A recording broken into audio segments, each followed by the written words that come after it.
name's Christina and you're watching Proud Book Lion, and today I'm doing my wrap-up part 1 out of 2018. Yes, I read 2 out of these 5 books in 2017, but shh, we don't talk about that. I'm just going to count them into the wrap-up out of 2018 because, I mean, it's 2018 right now. However, I'm not cheating, I'm not counting them to my Goodreads goals, I promise. But I just wanted to talk about them and it felt weird doing a wrap-up consisting of 2 books. Anyway, I can't actually show you the books, or I can show you one, but I think I should just get into it.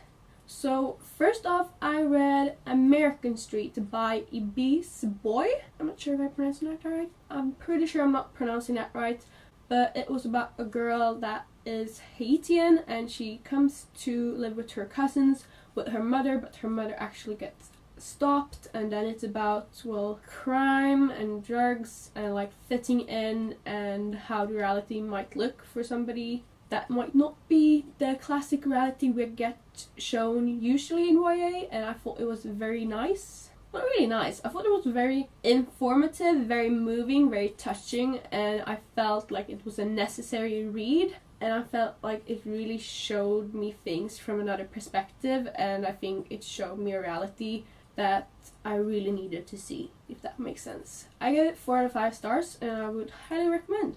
Next, I read The Nowhere Girls by Amy Reed, and if you watched my favorites video out of 2017, you know that this was on my favorites list. This was actually the last book that I read out of 2017. I had to refilm my favorites video. But yeah, it was, and I absolutely loved it. It's about these 3 girls. One of them has Asperger's, one of them is gay and brown, I believe she's Latina, and I believe she's Mexican. And then we have Grace, and she's fat and she's religious.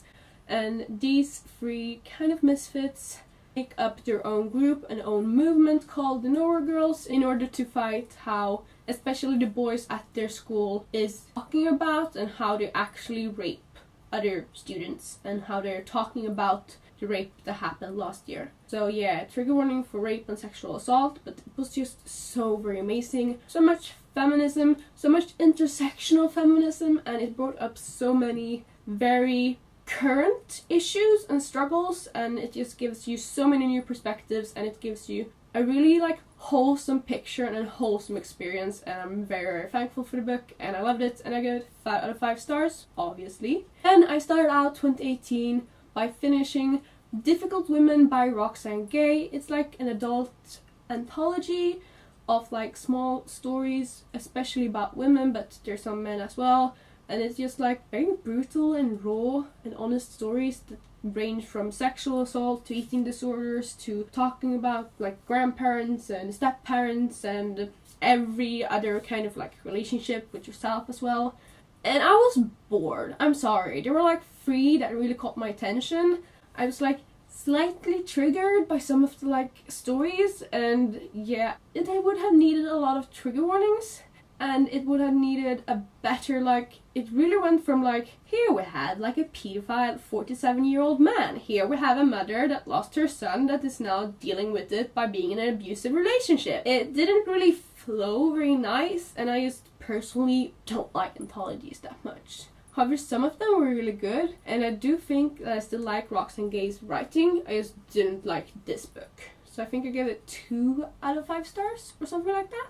After that, I read The Art of Being Normal by Lisa Williamson, and it's about this girl named Kate, or her parents actually named her David when she was born. And it's about her becoming Kate and finding out that there's actually other people like her closer than she believes, like at her school. And yeah, it's about being transgender and about processing like that, and how society might treat you, and how the hormones and how people think and say and do things. But overall, I thought it was a really pretty okay and great book.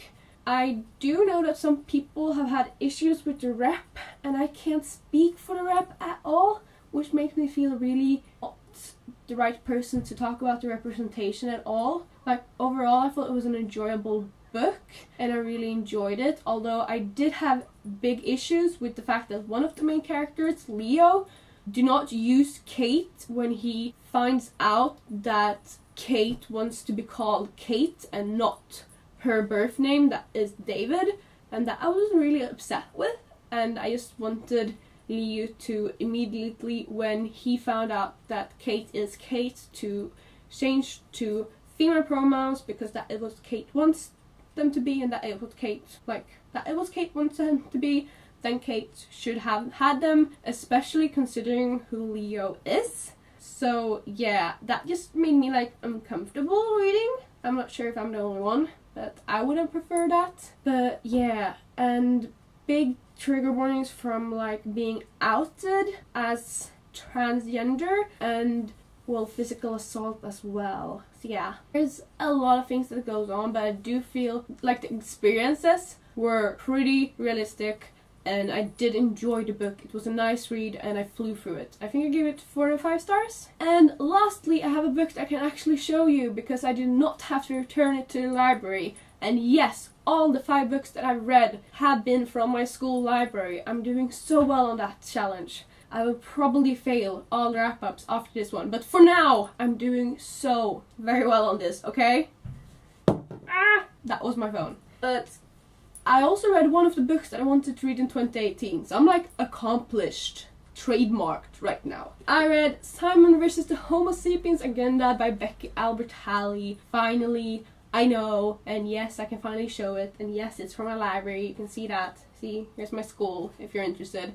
But yeah, I finally read it. It's about these 2 gay children that actually go to the same school, but they only talk through email and they don't know who the other human is. But by the end, you can probably guess that they will find out who is who. And it was an amazing read. I loved it, and I absolutely loved it because they like talk about things and like are just amazing, and Oreos, and it's just like, such a cute and fluffy and contemporary read, and you just fly through it. And it reminded me a lot about myself and my girlfriend and how like we texted in the past and how we text today. So that was fun. And the emails are really cute, and I love the Oreos, and I love the different families, and I love the like different point of views, and I love the fact that religion is incorporated very nicely and very like effortlessly, because a lot of people or a lot of authors sometimes add religion and makes it a huge deal, even if they don't know a lot about the religion.